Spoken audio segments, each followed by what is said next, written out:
chill. So you ain't think I'm gonna find out you Chill, bro. You ain't Chill. I know you told your friend you're not okay, and tell me what's wrong and why you never said you felt that way. And guess you're trying to stay strong and fake a smile until I look away. But I've known you too long, it hurts to watch your blue eyes fade to gray as you fade away, as you fade.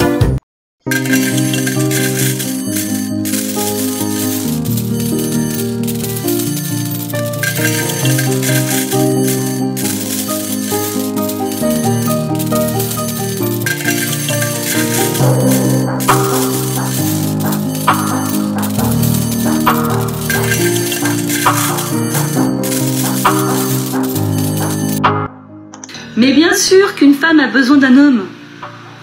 C'est quand même pas mon god qui va me payer le resto. Mais bien sûr qu'une femme a besoin d'un homme. C'est quand même pas mon god qui va me payer le resto. Les filles qui n'aiment pas qu'on paye pour elles, où êtes-vous? Je m'explique. Moi, j'ai du mal. J'ai clairement du mal quand on me paye des choses. En gros, je suis clairement le type de meuf que si, par exemple, je vais en date avec un mec et qu'on va au resto ou des trucs comme ça, je suis complètement capable de payer pour les deux. Je sais pas, ça me crée une sensation d'inconfort, de gêne, je sais pas, j'y arrive pas. Et je ne me vois pas non plus, genre, juste payer ma part et dire au mec, oui, paye la tienne, je paye la mienne, genre. Mais concrètement, vous savez, ce qui me gêne de ouf, c'est genre, au moment de l'addition, cette sensation-là. Vous voyez laquelle? Et des fois, t'as un mec ou, je sais pas, une meuf en face de toi, qui est là, elle commence à avoir une respiration assez forte, tu vois, elle agite les bras, elle brasse de l'air, elle est comme ça et tout, il est comme ça. Et moi, je peux pas. Voilà, je prends le papier, je paye et c'est plié, on s'en va. J'aimerais savoir s'il y a des filles comme moi et les garçons, si genre une meuf paye pour vous à cette attitude-là avec vous, même au first date, quelle sera votre réaction? Je vous laisse les commentaires à disposition. Et ceux qui font tménie, qui vont aux toilettes ou qui regardent leur téléphone, on vous voit aussi. Vraiment, désolé pour toi, ma chère Anaïs, mais il y en a très peu de femmes qui font comme toi, quoi. Vous voyez, ce qui est amusant et ce qui est drôle avec le féminisme, c'est quoi? C'est que les femmes veulent l'égalité uniquement quand ça les arrange, quoi. C'est-à-dire que quand il faut être égaux dans les situations qui comptent, ou par exemple, elle a dit, on va au resto, c'est elle qui gère la note. Les femmes veulent juste l'égalité quand ça les arrange. Elles veulent juste le bon côté de la parité et refuser les mauvais côtés de la parité. Par exemple, si on était vraiment égaux, ça voudrait dire quoi? Ça voudrait dire que si jamais je me marie ou bien je sors avec toi, je sors avec toi, jeune dame, et que je n'ai pas de travail, tu devais être à mesure de t'occuper de moi, de payer les factures, de t'occuper de tout sans me mettre la pression à trouver un travail. Bien sûr, je vais entendre des gens qui vont dire qu'il y a des couples qui vivent comme ça, mais de manière générale, on sait très bien qu'il y a plus de situations où la femme ne travaille pas ou alors elle a très peu de revenus et c'est l'homme qui subventionne ou bien qui finance toutes les dépenses ou la majeure partie, au moins 90% des cas. Parce que vous savez bien, vous les femmes, si vous êtes avec quelqu'un qui est capable de s'occuper de vous financièrement, eh bien vous allez le quitter éventuellement. Pourtant, dans la plupart des cas, on voit des hommes qui gagnent beaucoup plus que la femme, mais la relation survit. Mais quand on renverse la chose, tu ne verras jamais, ou bien tu verras très peu, une femme qui gagne 5 000 € ou 5 000 $ tous les mois et qui sort avec un homme qui gagne juste 1 200 $ tous les mois. Ça n'existe pas. Pourtant, l'inverse est plutôt courant. C'est-à-dire que l'homme touche 5 000 $ ou 5 000 € tous les mois et la femme gagne beaucoup moins que ça.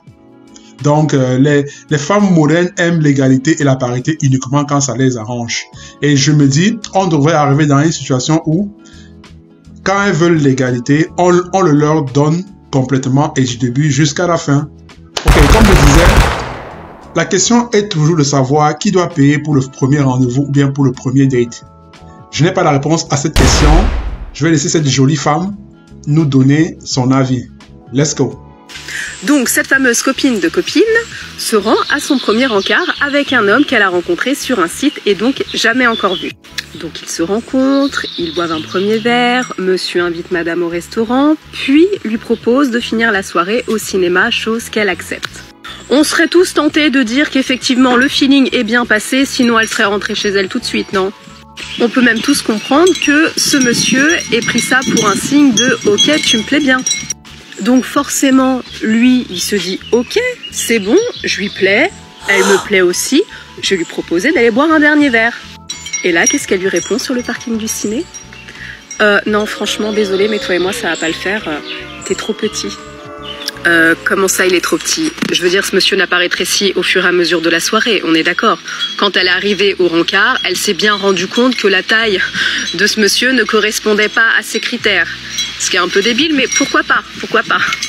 Donc elle, finalement, elle a passé une soirée tout frais payée, elle savait qu'il n'y aurait rien, lui y a cru jusqu'au bout, il s'est pris une remarque sur son physique, franchement, les glandes. Tout ça pour dire, encore une fois, la première soirée, le premier encart, moitié-moitié.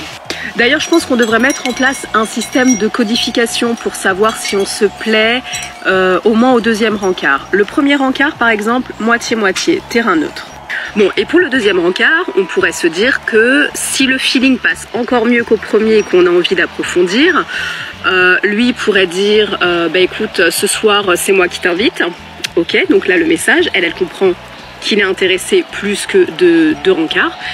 Et elle, pour lui faire comprendre qu'elle est intéressée, elle pourrait aussi lui dire ok, mais à condition que ce soit moi qui paye le dernier verre. Bon, après, il faut établir les règles dès le départ, hein, mais ouais, un système de code comme ça. Au moins, personne se fait avoir, quoi. Dès le départ, on sait si oui ou non ça passe des deux côtés ou que d'un côté. Et au moins, comme ça, le tri sera fait, vite fait, bien fait. Moins de rencard, plus d'économie, et au moins, peut-être que le peu de rencard qu'il y aura, il y aura plus de chances qu'il y ait le bon dedans. J'ai encore bafouillé, mais c'est pas grave, je vous l'offre quand même. Allez, bisous. Vous savez, ce qu'elle vient de dire est très pertinent parce que quand vous allez sur les sites de rencontres, les applications et tout, les femmes se plaignent de plus en plus que les hommes ne veulent pas les emmener dans les grands rendez-vous du genre resto, c'est pas moi, quelque chose de fantastique, quoi. Mesdames, je m'adresse à vous. Est-ce que vous savez pourquoi les hommes ne veulent plus faire tous ces efforts-là pour vous? C'est parce qu'on s'est rendu compte que certaines femmes utilisent des hommes juste pour se payer un bon dîner, en sachant très bien qu'il n'y a pas de suite. Et à force de faire ça à plusieurs hommes, vous savez, nous aussi les hommes, on se parle entre nous, on échange nos expériences. Et on s'est rendu compte que à quoi ça sert de dévoiler le grand jeu, du genre resto, bar, je paye tout, je voyage, je fais tout pour te faire plaisir, si au final tu vas me dire que tu ne me plais pas. On a commencé à devenir plus sage. Vous savez d'où est venue l'expression Netflix and chill? Netflix and chill, c'est parce que il y a des hommes qui ont vu que ça ne sert à rien de dépenser 100 €, 200 € pour un bon resto à un premier rendez-vous, alors que la femme ne te plaît pas et au final elle va te ghoster. Hein?